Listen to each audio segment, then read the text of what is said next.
कि कामयाब होने के लिए नहीं, काबिल होने के लिए पढ़ो। सक्सेस के पीछे मत भागो, एक्सेलेंस का पीछा करो।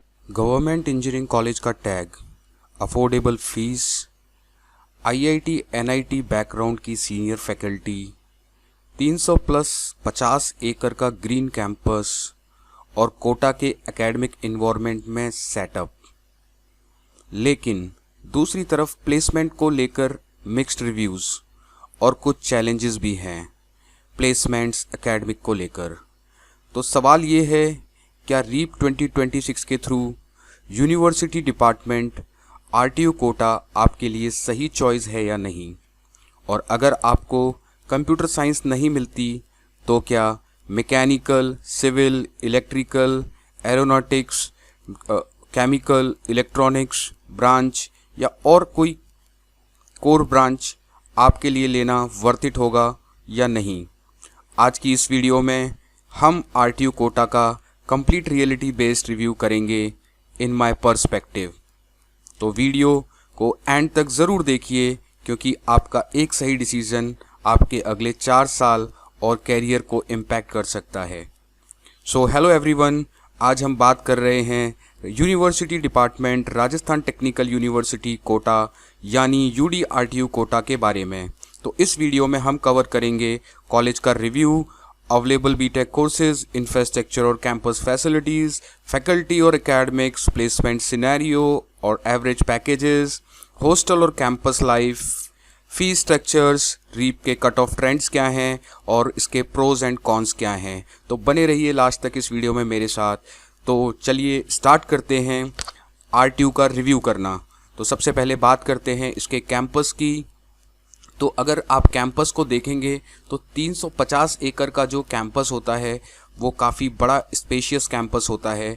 तो ये तो आप आइडिया लगा सकते हैं। तो कुछ पिक्चर्स के थ्रू मैं आपको इसका एक ओवरव्यू देने वाला हूँ। सो जैसे ही आप कोटा सिटी में रेलवे स्टेशन के पहुँचेंगे या बस स्टैंड पहुँचेंगे तो आपको रावत भाटा रोड पर स्थित राजस्थान टेक्निकल यूनिवर्सिटी को रीच करने के लिए वहाँ से कुछ ना कुछ साधन आपको मिल जाते हैं, तो इजीली अवेलेबल हो जाते हैं। और अगर आप स्टेशन से आ रहे हैं तो with in half an our, या फिर बस स्टैंड से आ रहे हैं तो with in half an our आप यूनिवर्सिटी के गेट के सामने पहुंच जाएंगे। सो आरटीयू कोटा जो कॉलेज है कोटा, वो एकदम सिटी के आउटर में है। जो कोटा सिटी है उसके आउटर साइड में जब रावत भाटा रोड पर हम निकल जाते हैं तो एकदम सिटी के भीड़ भाड़ इलाके से दूर, एकदम शांत इलाके में राजस्थान टेक्निकल यूनिवर्सिटी कोटा एकदम सिटी के आउटर में रावत भाटा रोड पर, और वो भी चंबल नदी के किनारे एक शांत वातावरण इन्वायरमेंट में सेटअप है। यह 350 एकड़ का फैला हुआ कैंपस है जो कि चारों तरफ ग्रीन इन्वायरमेंट से कवर है। डिपार्टमेंट्स हैं वो अलग अलग डायरेक्शन में सेटअप हैं।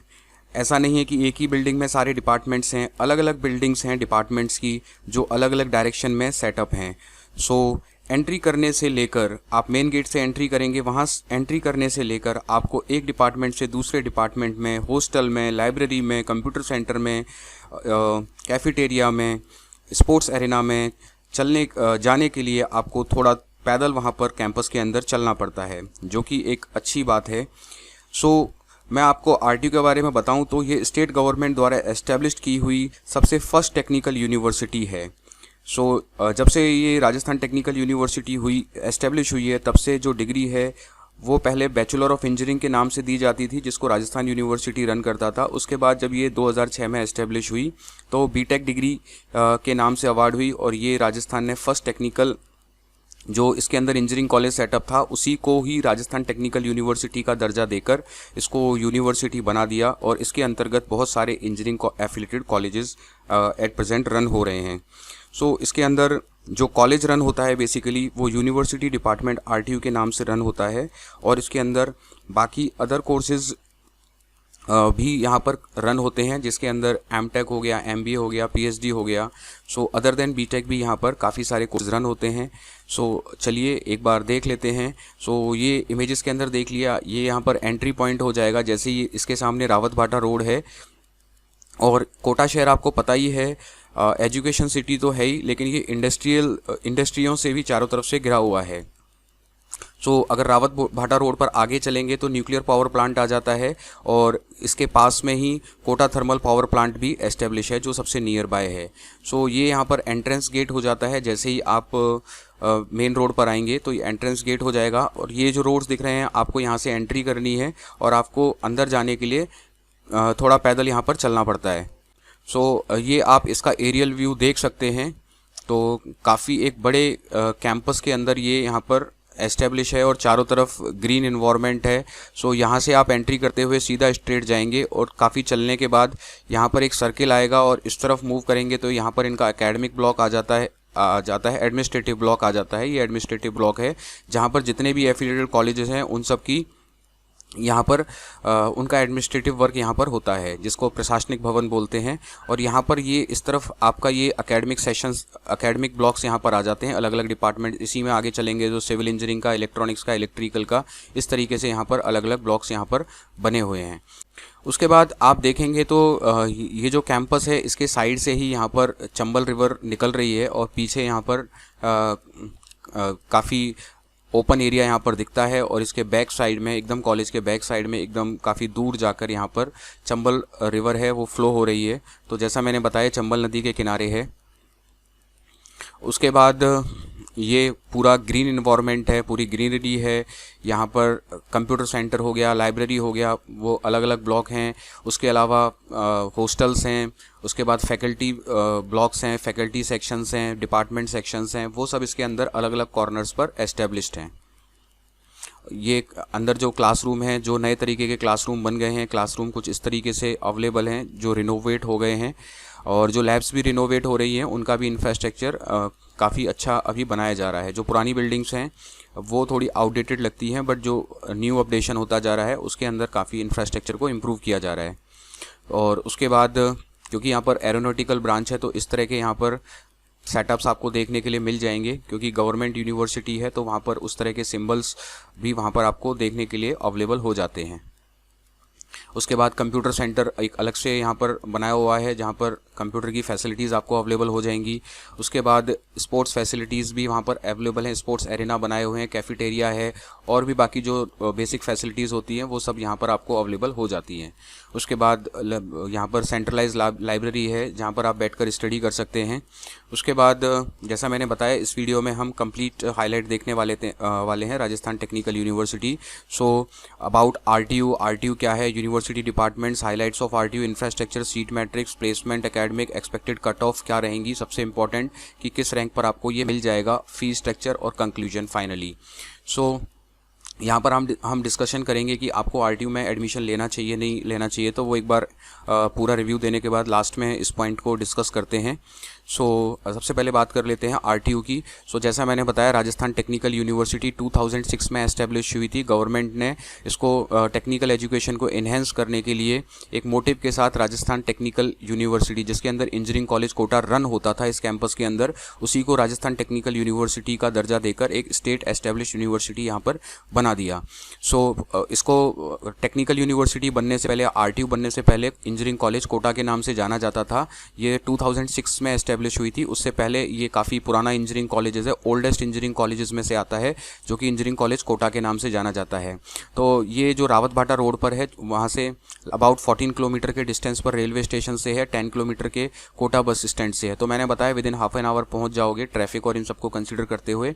सो RTU aims to provide quality technical, इनका जो एम है वो यही है कि टेक्निकल एजुकेशन को प्रोवाइड करना। गवर्नमेंट ने भी इसी एम से इसको ओपन किया था, बट अगर ऑन ग्राउंड चेक करें तो वो जो एम है जिस पर्पस से शुरू किया था अभी वो बहुत बेसिक स्टेज पर ही है। उसके अंदर अभी इनको बहुत ज़्यादा इसको इम्प्रूव करने की रिक्वायरमेंट है, क्योंकि ये हमारे राजस्थान की ही सबसे फर्स्ट टेक्निकल यूनिवर्सिटी है। लेकिन जो अभी इसका मोटिव था वो अभी फुलफ़िल होता नहीं दिख रहा है। उसको फुलफ़िल करने के लिए अभी इनको बहुत एफर्ट लगाने की वहाँ पर रिक्वायरमेंट होगी।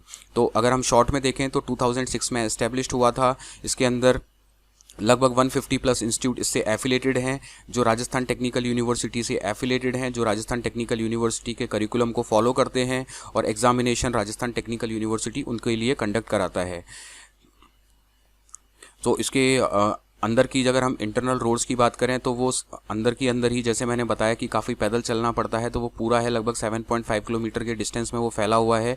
और इसके अंदर जो रजिस्टर्ड स्टूडेंट्स हैं, अगर एफिलेटेड कॉलेजेस को भी मिला लिया जाए तो लगभग 1.5 लाख के आसपास अलग अलग कोर्सेज में स्टूडेंट्स राजस्थान टेक्निकल यूनिवर्सिटी के साथ किसी न किसी फॉर्म में अटैच हैं। इसका जो कैंपस एरिया है वो लगभग 350 एकड़ से प्लस ही है, लगभग 385 एकड़ के आसपास। और इसका जो बिल्डअप एरिया है, जहाँ पर मैंने अभी आपने बिल्डिंग्स वगैरह देखी, जो कंस्ट्रक्शन वगैरह हो रहा था, तो वो जो बिल्डअप एरिया है वो 54,000 स्क्वायर मीटर के अप्रॉक्सीमेटली है। इसके अंदर जो एफिलेटेड इंस्टीट्यूट्स हैं, इसके अंदर अगर हम इंजीनियरिंग कॉलेजेस की बात करें तो इंजीनियरिंग कॉलेजेस जो एफिलेटेड हैं वो लगभग 50 प्लस हैं।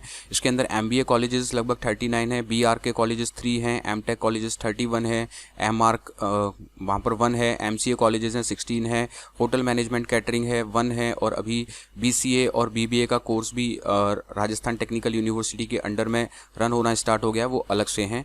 उसके अलावा यहाँ पर अगर हम आरटीयू की बात करें तो ये डिफरेंट कोर्सेज में जो राजस्थान टेक्निकल यूनिवर्सिटी डिपार्टमेंट जो इसके अंदर इंजीनियरिंग कॉलेजेस रन होता है, अगर उसकी बात करें तो बीटेक में वो 12 अंडर ग्रेजुएट कोर्सेज यहाँ पर रन करता है, एमटेक में 12 पोस्ट ग्रेजुएट, उसके अलावा MBA, MCA, BCA, PhD programmes, MBA. तो ये सब मैं इसलिए बता रहा हूँ कि अगर एक ऐसे कॉलेज में आप एडमिशन लेते हो जहाँ पर वेरियस न्यूमेरस कोर्स रन होते हैं, तो आपको ना सिर्फ आपके सीनियर स्टूडेंट से हेल्प मिलती है, ऐसे स्टूडेंट्स या ऐसे एकेडमिक स्कॉलर्स के भी टच में आ सकते हो जो एमटेक कर रहे हैं या पीएचडी कर रहे हैं। वो आपको, अगर आप उनके हेल्प लेंगे तो आपको उनसे काफ़ी सपोर्ट वहाँ पर मिलने वाला है। तो अगर ऐसा इंस्टीट्यूट होता है जहाँ पर अंडर ग्रेजुएट से लेकर यहाँ पर पीएचडी तक के कोर्स रन हो रहे हैं, तो वहाँ पर एक एकेडमिक इन्वायरमेंट मिलने की पॉसिबिलिटी थोड़ी सी इंक्रीज़ हो जाती है। अगर आप उस एकेडमिक इन्वायरमेंट में रहकर पढ़ना चाहें तो आपका जो माइंड है सोचने का होता है वो काफ़ी ब्रॉड हो जाता है, एज़ कम्पेयर टू आप किसी छोटे मोटे प्राइवेट कॉलेज में एडमिशन लेते हैं जहाँ पर मेनली तो सब माइंड गेम है कि आप अपने माइंड को जितना ब्रॉड करेंगे, जितना ओपन करेंगे, उतनी ही आपकी लर्निंग इंक्रीज़ होगी। तो सबसे इम्पॉर्टेंट है इन्वायरमेंट। जैसा मैंने बताया कि अगर आईआईटी में स्टूडेंट जा रहा है तो वहाँ पर टॉप रैंकर्स उसको लेते हैं, और टॉप रैंकर्स लेने के बाद वो वहाँ की बिल्डिंग से आईआईटी नहीं है, वो वहाँ के एकेडमिक इन्वायरमेंट से है। तो एकेडमिक इन्वायरमेंट के अंदर ये इंपॉर्टेंट है कि वहाँ पर नंबर ऑफ़ कोर्सेज हों, रिसर्च एंड डेवलपमेंट की फैसिलिटीज़ हों, तो वहाँ पर आप इजीली ग्रो कर सकते हो। तो मैं ये नहीं कह रहा कि ये आईआईटी एनआईटी के कंपैरेटिवली है। अगर आपको एडमिशन में अगर अपना ग्राफ बनाना है, अगर आपके पास आईआईटी का ऑप्शन है तो आईआईटी में जाएं फर्स्ट, उसके बाद एनआईटी चूज़ करें, और उसके बाद जो ट्रिपल आईटीज़ होते हैं उनका चूज़ करें। इसके अलावा और कुछ रेप्यूटेड इंजीनियरिंग कॉलेजेस हैं गवर्नमेंट या प्राइवेट सेक्टर के अंदर, उनमें जा सकते हैं। अगर वहाँ चांस नहीं मिल रहा है और आपके पास रीप ही एक ऑप्शन है, तो रीप के अंदर एक ऑप्शन के फॉर्म में आपके पास राजस्थान टेक्निकल यूनिवर्सिटी का भी एक ऑप्शन है, यूनिवर्सिटी डिपार्टमेंट आरटीयू कोटा, क्योंकि ये गवर्नमेंट यूनिवर्सिटी है और हमेशा गवर्नमेंट इंस्टीट्यूशन से डिग्री लेना आपको जो टैग मिल जाता है वो काफ़ी बेनिफिशियल होता है। बात रही प्लेसमेंट की, तो प्लेसमेंट में अभी ना तो किसी प्राइवेट कॉलेज में इतना कोई दम दिखाई दे रहा है और ना ही किसी गवर्नमेंट कॉलेज में सबका एक जैसा सिनेरियो चल रहा है। तो प्लेसमेंट के पॉइंट ऑफ व्यू से तो अभी हम जज करने की स्टेज में है ही नहीं। बाकी ये है कि प्लेसमेंट काफ़ी कुछ हद तक आपकी परफॉर्मेंस और आपके खुद के बेसिस पर डिपेंड करता है। हाँ, इंस्टीट्यूट अपॉर्चुनिटीज़ प्रोवाइड कराता है, वो एक इम्पॉर्टेंट क्राइटेरिया है कि इंस्टीट्यूट को अपॉर्चुनिटीज़ प्रोवाइड करनी चाहिए। तो इस टाइम पर आरटीयू की इस पैरामीटर में अपॉर्चुनिटीज़ प्रोवाइड करने में काफ़ी डाउन चल रहा है। कुछ प्राइवेट इंस्टीट्यूशन ने भी इसको डाउन कर दिया है, क्योंकि काफ़ी टाइम पर यहाँ पर आईबीएम, इन्फोसिस रेगुलर आते थे, बट लास्ट ईयर से मेरे पास ऐसी कोई इन्फॉर्मेशन आई नहीं है कि इन्फोसिस और आईबीएम इनके कैंपस में विजिट करके प्लेसमेंट कर रहा है या नहीं कर रहा है। तो इसका अभी कुछ कंप्लीट डिटेल अवेलेबल नहीं है। तो इसका जो ओवरऑल जो ग्राफ है वो अभी डाउन में जा रहा है, लेकिन इसका यही बेनिफिट है कि एक गवर्नमेंट इंस्टीट्यूशन है, फैसिलिटीज़ हैं यहाँ पर, और ओवरऑल अगर आपके पास कोई नया ऑप्शन नहीं है तो उस केस में गवर्नमेंट इंस्टीट्यूशंस के अंदर ये एक बेस्ट हो सकता है आपके लिए। सो स्टार्टिंग में अगर हम बात करें तो इन्होंने स्टार्टिंग में आईबीएम का सेंटर ऑफ एक्सीलेंस यहाँ पर सेटअप किया था। इसके अलावा यहाँ पर आसपास मेजर पावर प्लांट्स हैं, जिसमें कोटा थर्मल पावर हो गया, Jawahar Sagar dam hydroelectric power plant हो गया, Anta natural gas thermal power station, Rajasthan atomic power plant Rawat Bhata road पर ही आगे चल के आ जाएगा। सो इस तरह की यहाँ पर इसका एस्टेब्लिशमेंट सेटअप है और इनका जो है इंडस्ट्रीज़ के आसपास है, तो कोलैबोरेशन भी हो जाता है, आपको भी अपॉर्चुनिटी मिल जाती है इंडस्ट्रियल विजिट की। उसके बाद आसपास लश ग्रीन कैंपस है, चंबल नदी के किनारे पर ये बसा हुआ है। अब बात कर लेते हैं यहाँ पर जो इसकी पूरी जो टाइमलाइन है, ये किस तरीके से राजस्थान टेक्निकल यूनिवर्सिटी बना। तो इन्होंने सबसे पहले इलेक्ट्रिकल इंजीनियरिंग सेटअप की थी, establish as a part of University of Rajasthan. Rajasthan University थी, उसके अंतर्गत ये डिग्रीज इसको संचालित होती थी। तो 1980 में सबसे पहले इलेक्ट्रिकल इंजीनियरिंग से स्टार्ट किया था, उसके बाद सिविल इंजीनियरिंग आ गई 1982 में, उसके बाद इलेक्ट्रॉनिक्स एंड कम्युनिकेशन 1990, उसके बाद 2006 में इसको राजस्थान टेक्निकल यूनिवर्सिटी का यहाँ पर दर्जा मिला। उससे पहले ये भी मिस कर दिया सेकंड नंबर पर, तो यहाँ पर मैकेनिकल इंजीनियरिंग है 1982, थर्ड नंबर पर सिविल इंजीनियरिंग 1982, कंप्यूटर साइंस 1985, फिर 1990 और फिर उसके बाद 2000 में the college shifted to its current campus spreading over 200 acres. उसके बाद ये 7 में नंबर पे 2006 में इसको राजस्थान टेक्निकल यूनिवर्सिटी का दर्जा मिला। उसके बाद college granted autonomy bye UGC, मतलब ऑटोनॉमस स्टेटस इसको मिल गया 2009 में कि ये करिकुलम और एकेडमिक्स को फ्रेम कर सकता है खुद के बेसिस पर। Introduction of new branches like IT and chemical engineering इन्होंने न्यू स्टार्ट करी 2012 में। The college completed 35 years of establishment, मतलब इसने 35 ईयर्स कंप्लीट कर लिए 2015 के अंदर। तो college has grown to become one of the top engineering colleges in Rajasthan. तो स्टार्टिंग में ये वाकई में एकदम टॉप रहा था, बट जब से ये राजस्थान टेक्निकल यूनिवर्सिटी में कन्वर्ट हुआ है उसके बाद ग्राफ स्टार्टिंग में तो सैचुरेटेड था, ठीक ठाक चल रहा था, लेकिन अभी इन दिनों कोरोना के बाद जो अगर हम ग्राफ देखें तो बीच में ठीक कर लिया था, फिर वापस डाउन हो गया। तो एक कभी ये अप में चला जाता है और कभी एकदम डाउन में चला जाता है। सो एक स्टेबल वाली सिचुएशन में नहीं रह पा रहा है। सो अगर हम बात करें एट प्रेजेंट की, तो today it is one of the premier engineering colleges अगर देखा जाए तो राजस्थान के पॉइंट ऑफ व्यू से, क्योंकि एक बड़ी टेक्निकल यूनिवर्सिटी है और एकेडमिक एक्सीलेंस ओवरऑल ठीक है, ना बहुत ज़्यादा अच्छा ना बहुत ज़्यादा ख़राब, और कुछ रिसर्च फैसिलिटीज़ हैं क्योंकि ये पीएचडी की तरह के कोर्सेज़ हैं और वो भी अभी डेवलपिंग स्टेज में है, क्योंकि गवर्नमेंट के अंदर कोई भी प्रोजेक्ट स्टार्ट होता है, कोई भी फैसिलिटी डेवलप्ड होनी होती है, तो उसमें स्टार्टिंग होने से लेकर लास्ट तक काफ़ी टाइम लग जाता है। एक एक प्रोजेक्ट को कंप्लीट होने में टाइम लग जाता है। बाकी गवर्नमेंट हमेशा कोई भी नया इनोवेटिव होती है या कोई भी नया सेटअप होती है, जैसे अभी एआई का ट्रेंड चल रहा है, तो उस तरह के भी लैब्स वगैरह सेटअप करने का भी इनका चल रहा है।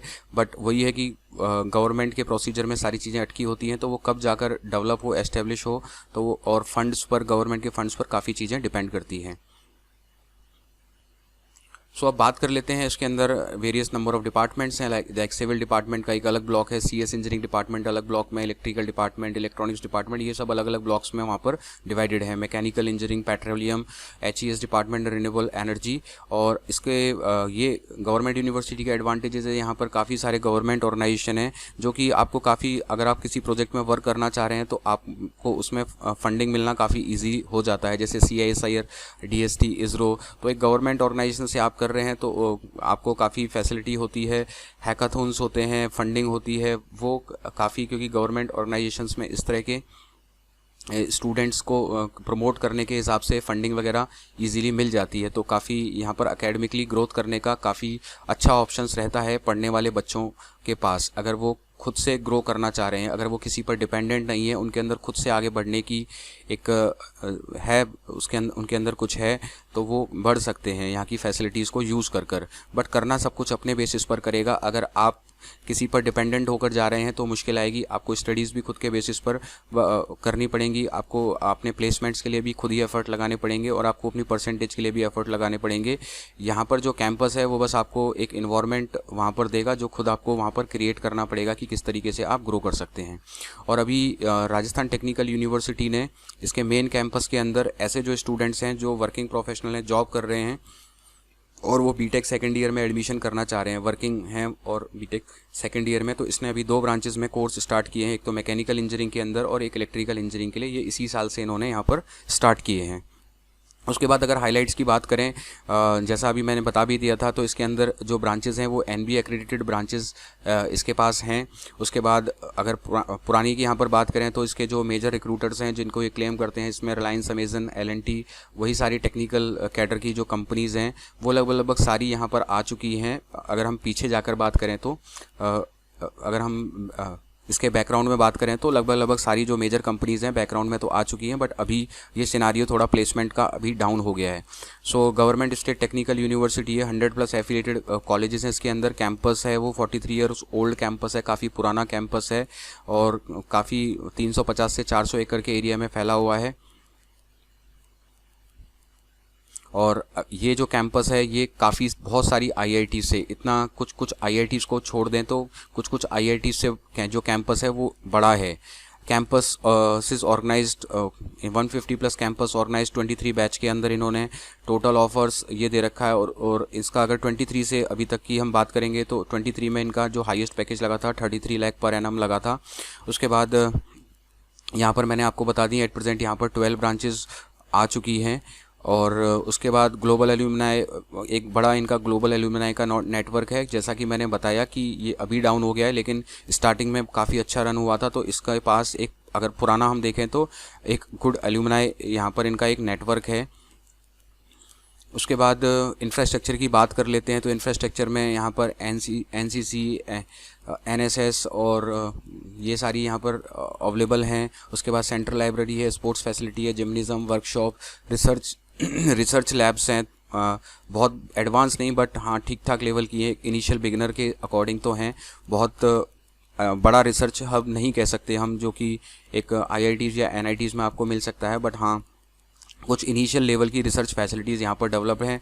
बाकी लेबोरेटरीज़ हैं, कुछ मॉडर्न लेबोरेटरीज़ बन रही हैं, कुछ अभी पुराने पैटर्न पर ही काम कर रही हैं। कुछ लैब्स में रिनोवेशन आ रहा है और कुछ अभी पुराने पैटर्न पे ही हैं। कैंटीन, कैफेटेरिया है, कंप्यूटर्स लैब है, पूरा कंप्यूटर सेंटर वहाँ पर बना हुआ है, ऑडिटोरियम यहाँ पर बना हुआ है।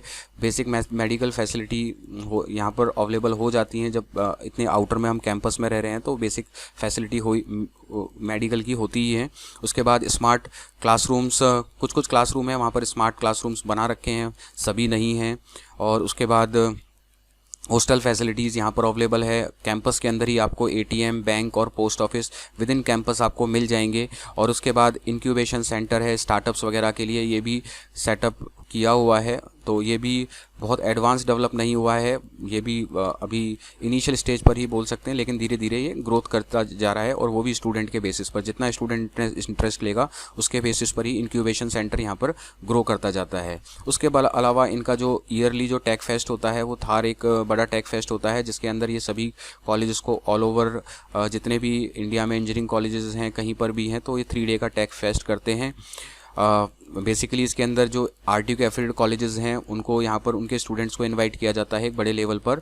और वैसे तो सभी के लिए ओपन रहता है, बट मेजरली एफिलिएटेड कॉलेजेस के स्टूडेंट के साथ एक ये थार नाम से टेक्नो मैनेजमेंट फेस्ट यहाँ पर इनका एक जो बड़ा टेक फेस्ट है ये ऑर्गेनाइज होता है। इसके अलावा टेक्निकल जो क्लब्स हैं उसके अंदर स्टूडेंट्स ने ही बनाए होते हैं, ये क्लब्स होते हैं ताकि अपनी स्किल्स को और इम्प्रूव करें। तो रोबोटिक्स क्लब्स हैं। अब बहुत ज़्यादा स्टूडेंट, जो नए स्टूडेंट्स आ रहे हैं वो बहुत ज़्यादा इंटरेस्ट लेते नहीं हैं, तो उतना वो डेवलप नहीं कर पा रहे हैं, इतना ग्रो नहीं कर पा रहे हैं। तो ये बेसिकली डिपेंड करता है स्टूडेंट्स के इंटरेस्ट पर, बने हुए तो हैं लेकिन ये स्टूडेंट पर डिपेंड करता है कि इनको आगे ग्रो कैसे करना है। जिसके अंदर मास्टर बिल्डर्स सेटअप क्लब है, एरो मॉडलिंग का क्लब है, टेक्नोक्रिप्टिक्स, टिकनाइट्स एंड वॉल्सवर्थ डांस क्लब है, म्यूज़िक क्लब है, ड्रामा क्लब है। तो क्लब में क्या होता है, बेसिकली एक स्पेस क्रिएट कर देते हैं जहाँ पर इस पर्टिकुलर, मान लो किसी को म्यूज़िक में इंटरेस्ट है तो वो पर्टिकुलर एक स्पेस को अलोकेट कर देते हैं, वहाँ पर वो मीटिंग कर लेते हैं, मिल लेते हैं, अपनी उस स्किल को इम्प्रूव करने के लिए एक साथ बैठकर वर्क कर लेते हैं। बस यही क्लब का रोल होता है। और क्लब जब इवेंट वगैरह होता है तो ये क्लब आपस में कोऑर्डिनेट कर और एक बड़े इवेंट को ऑर्गेनाइज कर देते हैं। सो बेसिकली देखा जाए तो library, camp, computer lab, hostel, sports ground, auditorium, canteen, gymnasium और लेबोरेटरी, यहाँ पर ये जो बेसिक फैसिलिटीज़ हैं वो सारी यहाँ पर अवेलेबल हैं। उसके अलावा अभी ब्रांच की बात कर लेते हैं, सीट मैट्रिक्स की बात कर लेते हैं। तो कॉलेज कोड 1005 है आरटीयू कोटा, और ये जो कॉलेज रन होता है वो university department Rajasthan technical university Kota के नाम से यहाँ पर रन होता है।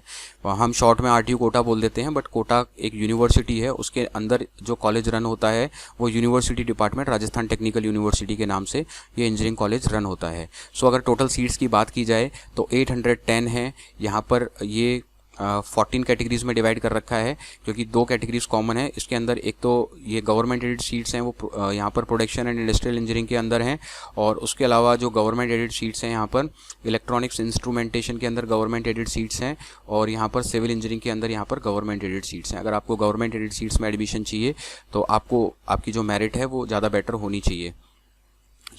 उसके बाद यहाँ पर रिजर्वेशन पॉलिसी भी अप्लाई होती है। जैसे इसके अंदर जो भी राजस्थान गवर्नमेंट के प्रोविज़न है उसके अंदर रिजर्वेशन पॉलिसी अप्लाई होकर जो इनका सीट्स का डिवीज़न हो जाता है। ओवरऑल सीट्स तो इतनी है जो AICTE से इन्होंने इंटेक ले रखा है, बट इनका सीट्स का डिवीज़न हो जाता है। अगर हम बात करें यहाँ पर इसके अंदर हॉरिजॉन्टल रिजर्वेशन और वर्टिकल रिजर्वेशन दोनों ही एप्लीकेबल होता है। तो जब इन सीट्स को हम रिजर्वेशन में डिवाइड कर देते हैं तो हर कैटेगरी के अंडर में सीट्स डिवाइड हो जाती हैं। तो उनका डिवीज़न कैसे होता है वो देख लेते हैं। उसके बाद सीट्स का डिवीज़न देख लेते हैं कि टोटल इंटेक AICTE के अकॉर्डिंग सारी ब्रांचेस का मिला के 810 है, और यहाँ पर TFWS सीट्स की बात करें तो लगभग 40-41 के आसपास यहाँ पर सीट रहने वाली हैं। ये एक्स्ट्रा सीट्स होती हैं, तो टोटल अगर देखा जाए तो TFWS और इन सबको मिला के 851 सीट्स हो जाती है। यहाँ पर अगर SC कैटेगरी के 16% रिजर्वेशन की बात करें तो SC स्टूडेंट्स के लिए यहाँ पर 130 सीट्स हो जाती हैं, ST स्टूडेंट्स के लिए 97 सीट्स हो जाती हैं, OBC नॉन क्रीमी लेयर के लिए 170 सीट्स हो जाती हैं, EWS के लिए 81 सीट्स हो जाती हैं, MBC नॉन क्रीमी लेयर के लिए 41 हो जाती हैं यहाँ पर। तो इस तरीके से यहाँ पर क्राइटेरिया है, और उसके अंदर भी ये जो कैटेगरीज हैं ओपनली इनके अंदर 30% रिजर्वेशन वुमेंस कैंडिडेट के लिए होता है, उसके अंदर 5% PWD और 3% एक्स सर्विसमैन के लिए भी इसके अंदर हॉरिजॉन्टल रिजर्वेशन होता है। तो नीचे ये पूरा ग्राफ बना रखा है कि यहाँ पर कितनी क्या सीट्स हैं। ये TFWS की सीट्स का कॉलम हो गया, ये आप देख लेना पॉज कर। उसके बाद SC कैटेगरी के लिए ये अप्रोक्सीमेटली मैंने बता रखा है, हो सकता है इससे प्लस माइनस भी हो सकती है। और ये ST कैटेगरी के लिए इतनी सीट्स हो जाएंगी, OBC नॉन क्रीमी के लिए इतना, और EWS के लिए इतनी, MBC के लिए इतनी, और ओपन के लिए इतनी सीट्स हो जाएंगी। और इसके अंदर ही ये मान लो ओपन की बात कर रहे हैं तो उसके अंदर 30% सीट्स वुमेंस के लिए रिजर्व होती हैं, 5% यहाँ पर PWD कैंडिडेट और 3% यहाँ पर एक्स सर्विसमैन के लिए रिजर्व होती हैं सभी कैटेगरीज के अंदर। तो ये ओपन में ही नहीं, ये हर कैटेगरी के अंदर इसमें ये हॉरिजॉन्टल रिजर्वेशन एप्लीकेबल हो जाता है। तो इसको आप पॉज कर यहाँ पर समझ सकते हैं पूरा सीट मैट्रिक्स। तो आप जिस भी कैटेगरी से बिलोंग कर रहे हैं तो उस कैटेगरी के अकॉर्डिंग आप काउंट कर सकते हैं, क्योंकि आपकी जो रैंक है ओपन में तो सभी काउंट होते हैं। तो 21 सीट्स सभी के लिए हैं यहाँ पर, और आपको 21 के साथ ऐड कर लेनी है। मान लो आप SC कैटेगरी के अंदर हैं तो आपकी जो टोटल सीट्स हैं जिन पर आपको चांस मिलेगा इसमें केमिकल ब्रांच के अंदर, तो 21 + 30 तो 31 सीट्स पर यहाँ पर आपको चांस मिल जाएगा। तो इस तरीके से आप कैलकुलेशन कर सकते हैं। अब बात कर लेते हैं प्लेसमेंट की। तो जैसा मैंने बताया कि प्लेसमेंट मेरे पॉइंट ऑफ व्यू से इतना अगर जो इन्होंने स्टैटिस्टिक बता रखा है उसके अकॉर्डिंग इतना कोई इंप्रेसिव अभी प्लेसमेंट नहीं हुआ है। तो 2025 की बात करें तो number of campus drives organised 145 इन्होंने कैंपस ड्राइव यहाँ पर ऑर्गेनाइज करी थी, और इनका जो मीडियन पैकेज है वो 6 लाख पर एनम रहा था। उसके बाद 24 में 156.4, 23 में 145, 66.2, तो यहाँ पर इतना हुआ, ये भी इन्होंने बता रखा है median package. But number of placement, कितने बच्चे प्लेस हुए, नंबर ऑफ़ प्लेसमेंट वो इन्होंने यहाँ पर नहीं इंडिकेट कर रखा है। तो कुछ चीज़ें इन्होंने बता रखी हैं, कुछ चीज़ें हाइड कर रखी हैं। हाइड तभी करना पड़ता है जब कुछ ना कुछ उसके अंदर बताने लायक नहीं होता है सामने वाले की तरफ से, इसलिए कुछ चीज़ें यहाँ हाइड कर लेते हैं। और मीडियन पैकेज की भी बात करें तो वो इतना इम्प्रेसिव नहीं है, क्योंकि राजस्थान स्टेट की टेक्निकल यूनिवर्सिटी है, बड़ी यूनिवर्सिटी है, तो इतना कम मीडियन पैकेज काफ़ी ज़्यादा ही कम है ये अगर देखा जाए तो। नेक्स्ट हम बात कर लेते हैं जो कि इनका एक्चुअल यहाँ पर जो डेटा है जो इनको फर्निश्ड करना पड़ता है, बताना पड़ता है। 2024 से लेकर हम पिछले 3 सालों की बात करते हैं तो 24-25 सेशन में अब हम बात कर लेते हैं कि यहाँ पर कितने स्टूडेंट रजिस्टर्ड करते हैं, तो 4 साल में डिग्री कितने कंप्लीट कर लेते हैं। तो अगर 24 की बात करें तो यहाँ पर लगभग 750 के आसपास सीट्स थी, 750 के बच्चों ने एडमिशन लिया होगा, जिसमें से 4 साल के अंदर जो डिग्री करी वो लगभग 450 बच्चों ने यहाँ पर डिग्री कंप्लीट कर पाई। उसके बाद इसके अंदर जो नंबर ऑफ़ प्लेस स्टूडेंट्स हैं वो इनके टोटल यहाँ पर 165 है, तो 466 में से लगभग जो प्लेसमेंट के रिकॉर्ड में, और इसके अंदर भी कुछ ना कुछ प्लस माइनस होता है, कुछ इंटर्नशिप बेस्ड होती है, कुछ रेगुलर जॉब्स होती हैं, तो इसके अंदर भी कुछ ना कुछ हिडन पैरामीटर्स होते हैं। तो बट इन्होंने जो फाइनल डेटा दिया है, इनके 466 टोटल इनरोलमेंट लगभग 750 के आसपास रहा होगा या 710 के आसपास रहा होगा इस साल, और इसके अंदर 466 टाइम पर डिग्री कंप्लीट कर पाए। इन टाइम पर डिग्री कंप्लीट करने वालों में से 165 का यहाँ पर प्लेसमेंट हुआ, और जो मीडियन सैलरी प्लेस्ड है जो इन्होंने ऑफिशियल उसमें दिखा रखी है डेटा के अंदर, वो 7 लाख दिखा रखी है। और इसमें से जो कुछ स्टूडेंट्स हैं वो हायर एजुकेशन के लिए एमटेक वगैरह करने के लिए निकल गए, क्योंकि आईआईटी में एमटेक वगैरह करने के लिए निकल जाते हैं, सो वो लगभग 45 हैं। तो आप 23 का डेटा भी इसी अकॉर्डिंग देख सकते हैं। ये 23-24 में ये रिकॉर्ड रहा था इनका, 22-23 में ये रिकॉर्ड रहा था। तो लास्ट के प्रीवियस 3 ईयर्स का रिकॉर्ड देखकर आप एनालिसिस कर सकते हैं कि इनका प्लेसमेंट की स्टैटिस्टिक्स किस तरीके से रही थी। उसके बाद अगर हम थोड़ा सा और पीछे जाएं तो 23 बैच में थोड़ा सा इम्प्रेसिव रहा था, क्योंकि जितना पीछे पीछे जाएंगे वहाँ इम्प्रेसिव था, लेकिन अभी जितने आगे के ईयर्स जो आ रहे हैं वहाँ पर इनका प्लेसमेंट के अंदर डिग्रेडेशन होता जा रहा है। सो अगर 23 में बात करें तो वहाँ पर ठीक ठाक अच्छा प्लेसमेंट हो गया था। तो यहाँ पर जो इनका हाईएस्ट प्लेसमेंट पैकेज था वो 33 लाख पर एनम था, 32 लाख पर एनम भी था, 24 लाख पर एनम भी था 23 के अंदर। बट अभी कुछ सालों से प्लेसमेंट काफ़ी रिड्यूस हो रहा है, तो ये आप पॉज कर देख लेना, ये 23 का स्टैटिस्टिक्स है। उसके बाद और हम पीछे जाएं 17, 18, 19, 20, तो आप पर्टिकुलर ब्रांच, जिस भी ब्रांच में आप एडमिशन लेने के लिए इंटरेस्टेड हैं उसका यहाँ पर पॉज कर देख लेना, उसका पूरा डेटा यहाँ पर दे रखा है। तो यहाँ पर टोटल 2020 में 160 स्टूडेंट, 2009 में 211, 2018 में 200, तो लगभग एवरेज है वही 200 के आसपास निकल कर आएगा, 190-200 के आसपास यहाँ पर निकल के आ रहा है हर साल।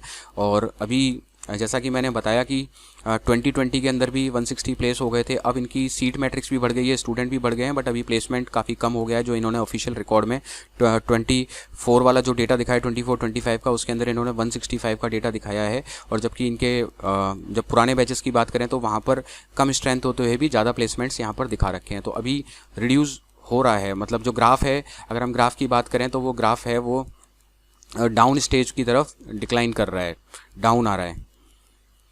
उसके बाद अब बात कर लेते हैं कि अगर आपको राजस्थान टेक्निकल यूनिवर्सिटी में एडमिशन लेना ही है तो उसके अंदर किस तरह के इसके कट ऑफ ट्रेंड्स चल रहे हैं। तो ये एक मैंने एनालिसिस करके बनाया है, स्टूडेंट फीडबैक और कुछ ऑफिशियल डेटा को कोलैबोरेट करके बनाया है, तो इससे आपको एक बेसिक आइडिया लग जाएगा।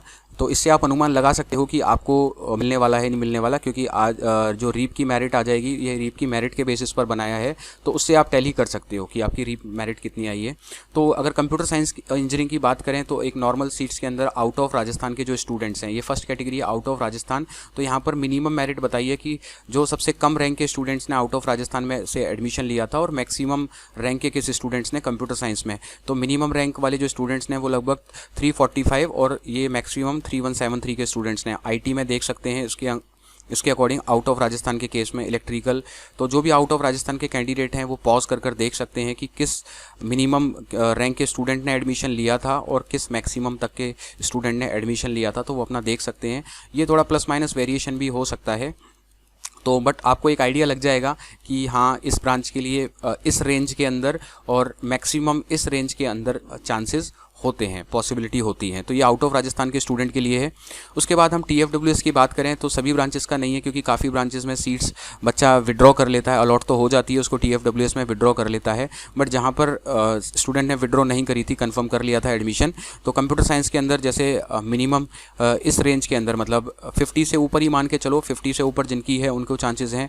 तो 50 से लेके 120 के बीच में अगर है, 121 या 150 के बीच में, सो 50 से 150 के बीच में है तो कोई चांसेस हो सकता है आपकी चॉइस फिलिंग के अकॉर्डिंग। ये चॉइस फिलिंग पर भी डिपेंड करता है कि आपको मिलेगी कि नहीं मिलेगी। सो ऐसे अगर इलेक्ट्रिकल की बात करें तो 379 के आसपास जिस स्टूडेंट को मिला था, तो एक ही स्टूडेंट का यहाँ पर डेटा था, तो आप मान के चल सकते हैं कि इसके लिए आपको 300 से और 400 के बीच में भी है तो भी यहाँ पर मिल जाएगा। और उसके बाद अगर केमिकल की ब्रांच है तो यहाँ पर रीप मेरिट अगर हम 700 से बात करें, 700 से 800 के बीच में है, तो इसके अंदर चांसेस होते हैं, मतलब इस मिनिमम रैंक के अंदर जाकर भी branch TFWS branches available. But ये डिपेंड करती है काफ़ी हद तक चॉइस फिलिंग पर, और ये लक पर काफ़ी डिपेंड करता है TFWS और अदर स्टूडेंट्स की चॉइस फिलिंग पर, आपकी चॉइस फिलिंग पर, तब जाकर इसके बारे में ट्रेंड का पता चलता है।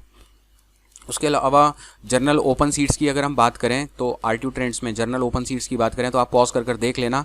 तो जनरल की ओपन सीट्स है वो लगभग अगर हम बात करें तो 300 से मान के चल सकते हैं, 300 से 1000 रैंक के बीच में है, तब कुछ चांसेस हो सकते हैं। आईटी है, इसका भी 600 से लेकर आप यहाँ पर 1600 की रेंज में मानकर चल सकते हैं। तो इसको राउंड ऑफ कर लेना आप। ये मिनिमम मैक्सिमम मैंने लिखा हुआ है क्योंकि एक्सप्लेन करने में पूरा टाइम जाएगा, आप अपने अकॉर्डिंग देख लेना जो भी कैटेगरी से आप बिलोंग करते हो। तो ओबीसी ओपन की बात करें तो ओबीसी ओपन के अकॉर्डिंग इस तरह का ट्रेंड रहा देखने को मिलता है। उसके बाद ईडब्ल्यूएस ओपन की बात करें तो ये ट्रेंड यहाँ पर आपको देखने के लिए मिलेगा, तो आप यहाँ पर पॉज कर इसको चेक कर लेना। एससी ओपन सीट्स की बात करें तो इस तरह का ट्रेंड्स देखने के लिए यहाँ पर आपको मिलता है। और एसटी की बात करें तो इस तरह का ट्रेंड्स यहाँ पर आपको देखने के लिए मिल जाएगा। और टीएसपी ओपन की बात करें तो ये ट्रेंड देखने के लिए मिलता है।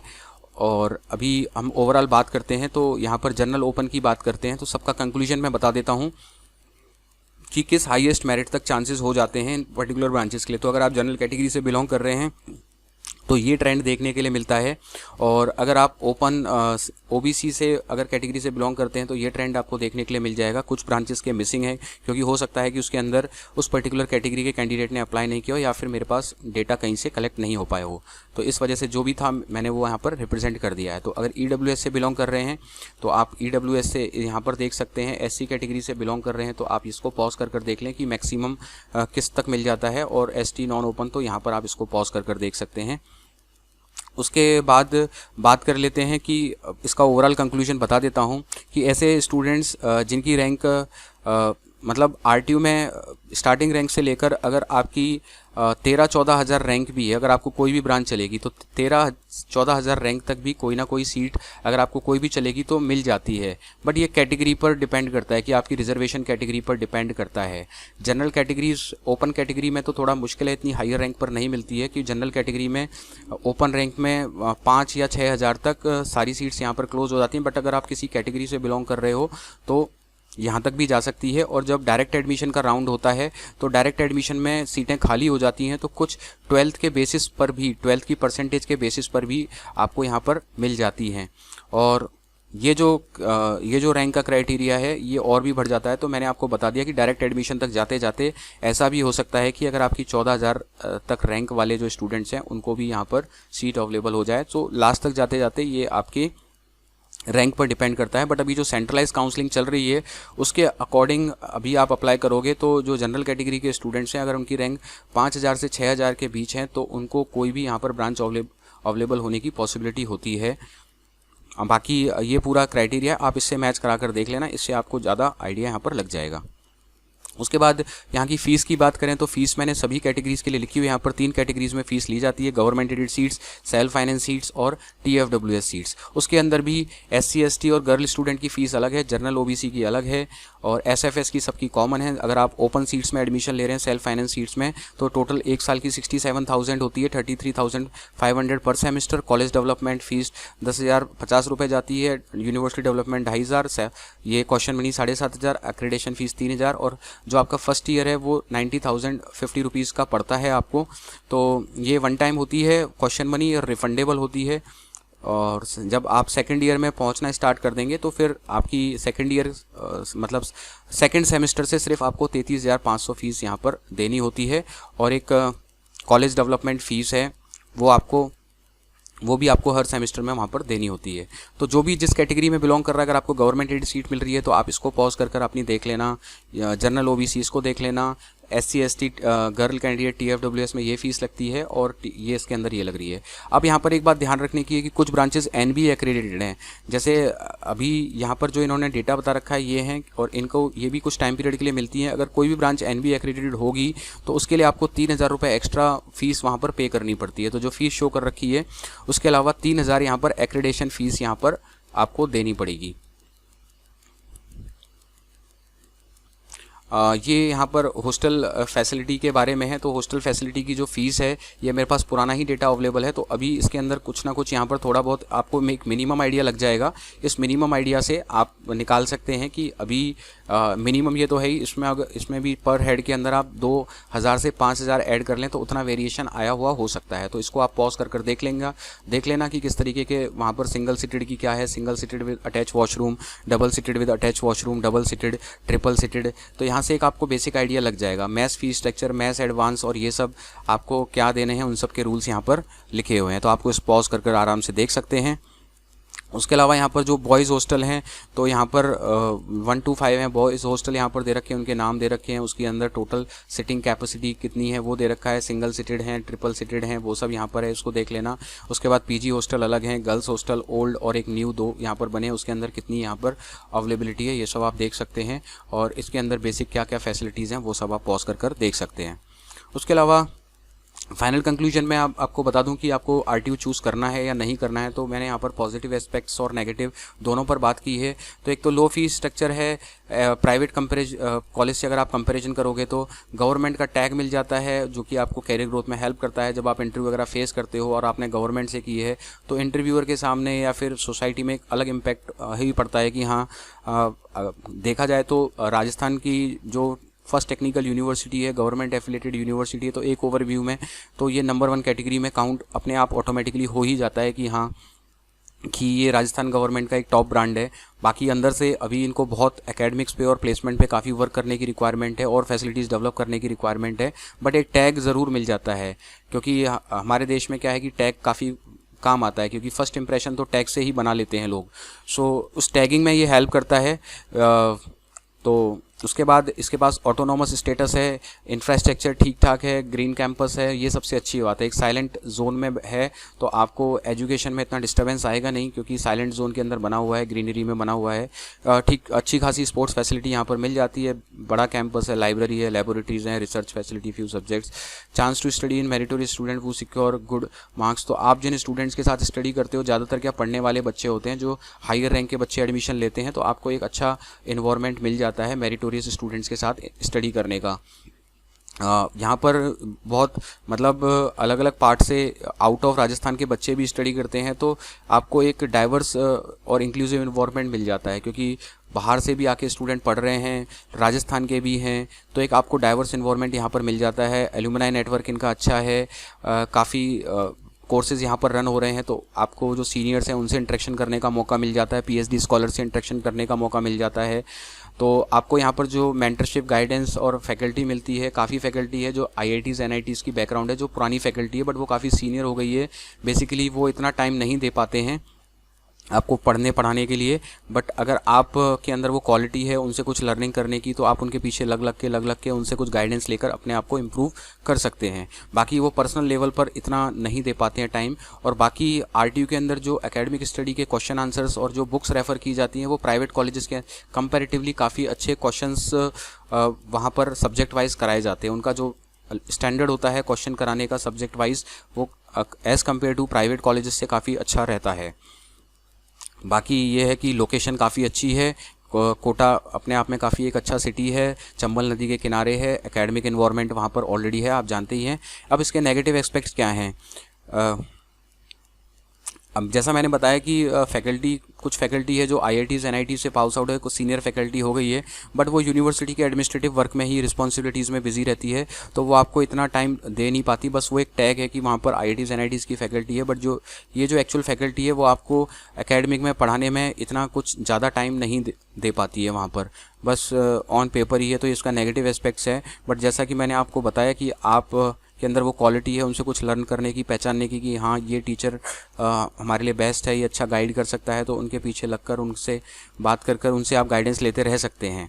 So many subject teach bye guest faculty है ना, तो ज़्यादातर यहाँ पर या गेस्ट फैकल्टी से या एडॉक फैकल्टी होती है, उसके बेसिस पर स्टडी कराई जा रही है, पढ़ाई कराई जा रही है। और जो सीनियर फैकल्टी है वो टीचिंग के वर्क से बाहर आती जा रही है, वो टीचिंग वर्क नहीं करा रही है। At present core branch placement is not so good. So core branch का अभी की बात करें तो कोर ब्रांच का प्लेसमेंट तो काफ़ी ज़्यादा ही ख़राब है। बेसिकली आईटी का प्लेसमेंट हो रहा है, तो अभी तो ओवरऑल प्लेसमेंट है देखा जाए तो वो उतना अच्छा नहीं है, ओवरऑल प्लेसमेंट ख़राब ही है। Average package is not so good, है ना, एवरेज पैकेज भी गुड नहीं है। तो किसी एक आध फ्यू स्टूडेंट्स को गुड पैकेज लग जाता है, तो ओवरऑल प्लेसमेंट की मैं बात करूं तो वो इतना अच्छा नहीं है। और यहाँ पर लिमिटेड वाईफाई कनेक्टिविटी, कैंपस काफ़ी बड़ा है तो वाईफाई कनेक्टिविटी हर जगह अवेलेबल नहीं हो पाती है। काफ़ी लैब्स हैं अभी भी वो ओल्डर इक्विपमेंट्स ही हैं, तो धीरे धीरे इसका इनोवेशन का काम स्टार्ट हो रहा है, रिनोवेशन का काम स्टार्ट हो रहा है। तो अभी पूरी तरीके से जो यूनिवर्सिटी है रिनोवेट नहीं हुई है, काफ़ी ओल्ड और न्यू का मिक्सअप है अभी इसके अंदर। अभी देखा जाए तो ओल्ड और न्यू का मिक्सअप है, अभी थोड़ा बहुत न्यू उसमें आ गई है, बट काफ़ी चीज़ें अभी ओल्ड पैटर्न पर ही काम कर रही है। सो बाकी ये है कि अटेंडेंस का रूल काफ़ी स्ट्रिक्टली कुछ डिपार्टमेंट्स में काफ़ी स्ट्रिक्टली फॉलो होता है। आपको रेगुलर क्लासेस और वो सब जो भी इनके क्राइटेरिया हैं उनको फुलफिल करना पड़ेगा। और एक्स्ट्रा करिकुलर एक्टिविटीज़ थोड़ी कम यहाँ पर होती हैं, जो प्राइवेट इंस्टीट्यूशंस में काफ़ी ज़्यादा होती हैं, यहाँ पर काफ़ी कम होती हैं। सम बिल्डिंग्स एंड फैसिलिटीज़ में भी ओल्डर रिक्वायर्ड रिनोवेशन, जैसा मैंने आपको बताया। हाँ, कंपटीशन अच्छा खासा मिलेगा क्योंकि यहाँ पर एक लार्ज इनटेक है, अच्छी खासी स्ट्रेंथ है, तो कंपटीशन यहाँ पर अच्छा होता है। प्लेसमेंट्स वगैरह के लिए, इन सब के लिए काफ़ी अच्छा यहाँ पर देखने के लिए मिलता है। और कोटा की शहर की वैसे तो बहुत अच्छा शहर है, लेकिन जब हीट की बात करते हैं, समर हीट की बात करते हैं, तो वो स्टूडेंट्स के लिए काफ़ी चैलेंजिंग होता है क्योंकि यहाँ पर एक्सट्रीम हीट का इन्वायरमेंट होता है। तो अगर फाइनल कंक्लूजन की बात करें तो RTU Kota offers an excellent opportunity for student seeking quality government education का टैग मिल जाता है यहाँ पर। ऐसे स्टूडेंट जो सेल्फ मोटिवेटेड हैं, खुद से स्किल्स को इम्प्रूव कर सकते हैं और कैरियर ग्रोथ के बारे में सोच सकते हैं। मैंने बताया खुद से करने वाले स्टूडेंट्स के लिए कोई दिक्कत नहीं है। तो अगर आप खुद से चीज़ों को कर सकते हो, बस आपको एक एनवायरनमेंट की रिक्वायरमेंट है, तब तो कोई दिक्कत नहीं है। उसके अलावा नो कॉलेज इज़ परफेक्ट, वही बात है कि कोई भी इतना परफेक्ट कॉलेज तो है नहीं इस टाइम पर, आइडियल कॉलेज नहीं है। So your success ultimately depends on your effort, आप कितने एफर्ट लगाएंगे, स्किल्स एंड कंसिस्टेंसी, इन पर यह डिपेंड करती है। So choose the college wisely but build your career through your own capabilities. मैं तो इस टैगलाइन में बिलीव करता हूँ कि आप कॉलेज अपना वाइजली चूज़ करें और जो कैरियर है वो बनाना है वो खुद की कैपेबिलिटीज़ पर आपको बनाना पड़ेगा। तो फाइनली मेरा जो कंक्लूजन है इसका ये प्लस एडवांटेज यही है कि गवर्नमेंट यूनिवर्सिटी है, एक शांत इन्वायरमेंट है, एक शांत माहौल में है, क्योंकि स्टडीज़ के लिए हमें काफ़ी फोकस्ड रहना पड़ता है और वो फोकस्ड इस कैंपस के अंदर मिल जाता है। बाकी अगर इंफ्रास्ट्रक्चर की बात करें तो इसको मैं मतलब 4.0 के पॉइंट पे रखूँगा। फैकल्टी की बात करें तो 3.0 के स्टार पे रखेंगे। एकेडमिक्स की बात करें तो लगभग 3.5।